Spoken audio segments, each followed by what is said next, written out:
If you have SI joint pain or sacroiliac joint pain, there's one thing that you should definitely avoid. Hi, I'm Dr. Dave Candy, and in this video, I'll explain what that is and what to do instead.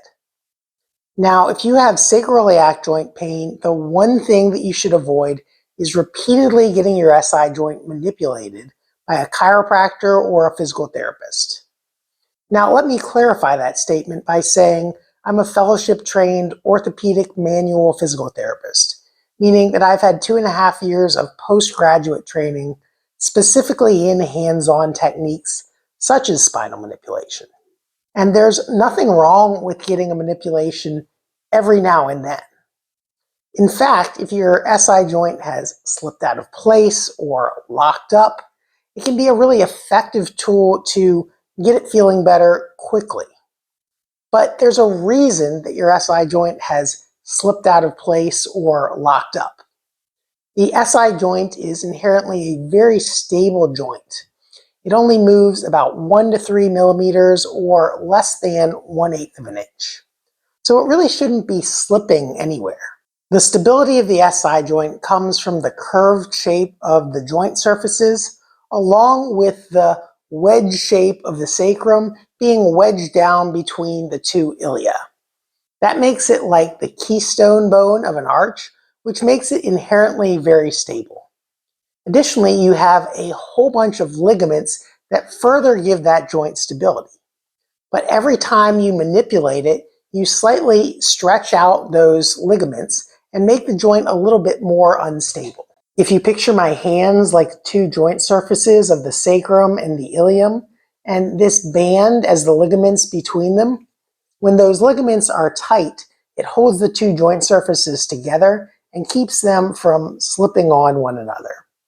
However, if those ligaments have been stretched out slightly, either by an injury, like a fall on your buttocks, or from some of the hormones that are released during pregnancy, or the expansion of the pelvis during delivery, that makes those ligaments a little more stretched out and a little more lax.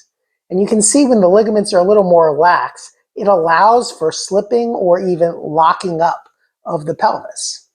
Now, if you further stretch those ligaments out each time you manipulate it, subsequent manipulation actually makes the pelvis more likely to lock up. And so it's okay to get manipulation, but you want to save it for the times when you're in a whole lot of pain. So what should you do instead? Well, there are some gentler ways to unlock the SI joint, but realize that whether you get manipulated or whether you unlock the SI joint yourself, once it gets unlocked, it doesn't return to normal. It returns to its previously hypermobile state, which means that once you get the joint unlocked, then you need to actually stabilize the joint to keep it from slipping out of place in the future. So first I'll show you some techniques to unlock your SI joint on your own. Then I'll show you some exercises to help stabilize the joint, plus some other tips to help keep the pain from coming back in the future. If your SI joint has slipped out of place or locked up, you often know on which side it's painful, but it may be difficult to determine in which direction it has shifted or rotated. If you go to a chiropractor or a physical therapist, often they'll look at if one leg appears longer than the other.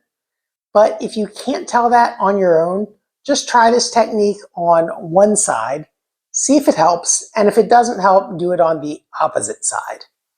Your pelvis is essentially a ring, so if you rotate one side one direction, it's essentially the same as rotating the opposite side in the opposite direction. So we're going to do this next technique as if this was the side that appeared longer and this leg appeared shorter. To do that, you lay down on your back close to the side of a bed. Now you'll pull the long leg up towards your chest and then drop the leg that appears short off the side of the bed. Now you'll use your hands to pull this leg up towards your chest. And then once you get it up towards your chest as much as you can comfortably, kick your thigh into your hands here. This activates your gluteal muscles on this side, which supposedly would pull this side of the pelvis more in a backwards rotation or a posterior rotation, while the hip flexors of this side pull this one in a forwards rotation. So you'll hold that position for about 5 seconds, then take up the slack and pull just a little bit closer to your chest. Kick and hold for 5 seconds, and then relax, pull a little closer to your chest, and then kick and hold for 5 seconds, and then relax and pull a little closer to your chest. Now, once you get done doing that, stand back up and move around and see if you feel better. If you feel better, do not repeat it on the opposite side. If you don't feel better, then you just lie down the opposite direction, bring the other knee up to your chest, and repeat the exercise that way. Now, once you've gotten the SI joint unlocked, now remember it's returned to a hypermobile or excessively mobile state. And that means it's time to stabilize it. Now, to stabilize your SI joint, we're going to use the transverse abdominis, which is a deep abdominal muscle that runs across this way. This compresses the SI joint together in the front. Additionally, your gluteal muscles, particularly your gluteus maximus, crosses the SI joint in the back and can help stabilize the joint. So to do that, lie down on your back. We're going to start out just by drawing your belly button in so that you flatten your lower back out on the table. Hold that position for 5 seconds and then relax. Now, ideally, you want to get good at maintaining that slight contraction throughout the day as you're moving around to keep your SI joint somewhat more stable. Once you've mastered that technique, we're going to add to it by calling in your gluteal muscles. To do that, we're just going to do a bridge. This is a very common exercise. Probably most people have seen it, where you lift your bottom up in the air like that. But a common mistake that many people make is they allow their lower back to arch, which actually doesn't do a great job at stabilizing. So do the drawing in of your abdomen, and then push your heels down through the bed. Slightly lift your glutes, but only go as far as you can without allowing your lower back to arch. So you're stiffening up here, then stiffening back there. Once you get to the maximum height that you can without arching your lower back, hold that position for 5 to 10 seconds, and then come back down. Reset, flatten out, tighten your glutes, lift, hold 5 to 10 seconds, and then go back down. And repeat that for about 10 repetitions. Now, another advantage to this is as you're bridging up and strengthening back here, you're also stretching out your hip flexors. And your hip flexors can affect the positioning of your SI joints as well. Your rectus femoris, one of your quad muscles, comes up and attaches to the front of your pelvis and can cause the pelvis to twist forward. Additionally, your iliopsoas muscles attach in part to the inner rim of the pelvis, and so going into this hip extension position helps actively stretch those muscles while you're contracting its antagonist muscle or the opposing muscle, the glutes. So those are the first 2 stabilization exercises. Now, one other key to SI joint stability is that you have to have mobility elsewhere. If you're not moving enough somewhere else, then your SI joint ends up having to move excessively to make up for that. And oftentimes that's the hip joints. So next we'll go over 3 exercises to improve mobility in your hips so that you can move more from the actual hip joint and you don't have to move so much from the SI joint.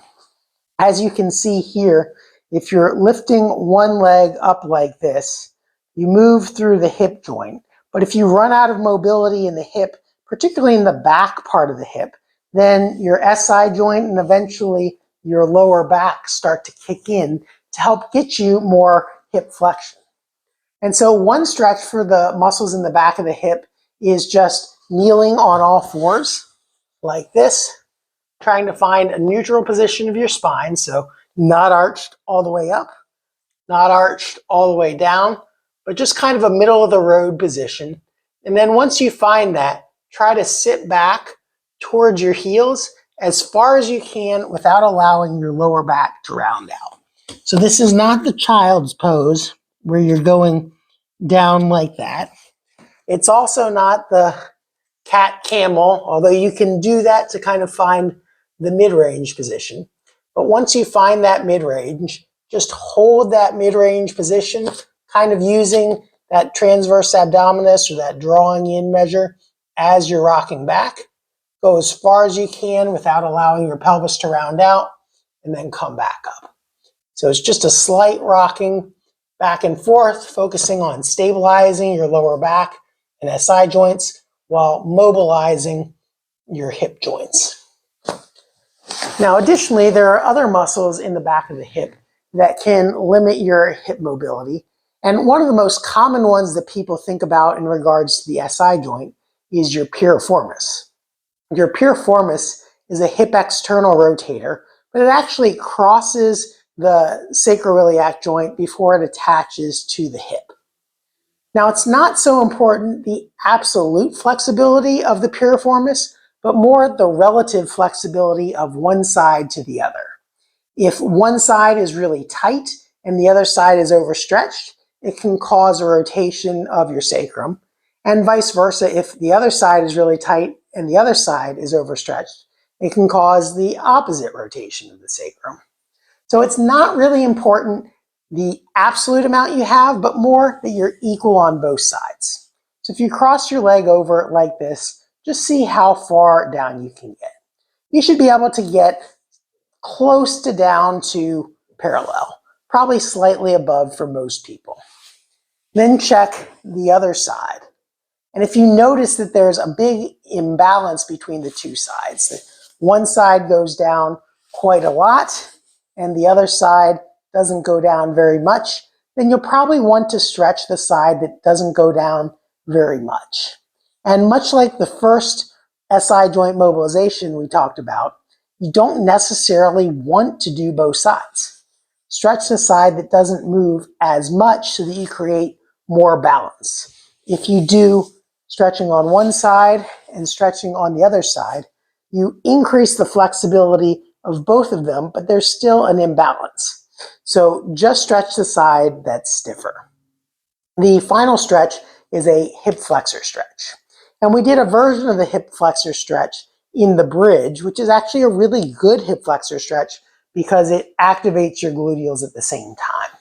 But you might have one side that's a little bit stiffer than the other, which will pull you into more of a rotation of your pelvis one way or the other.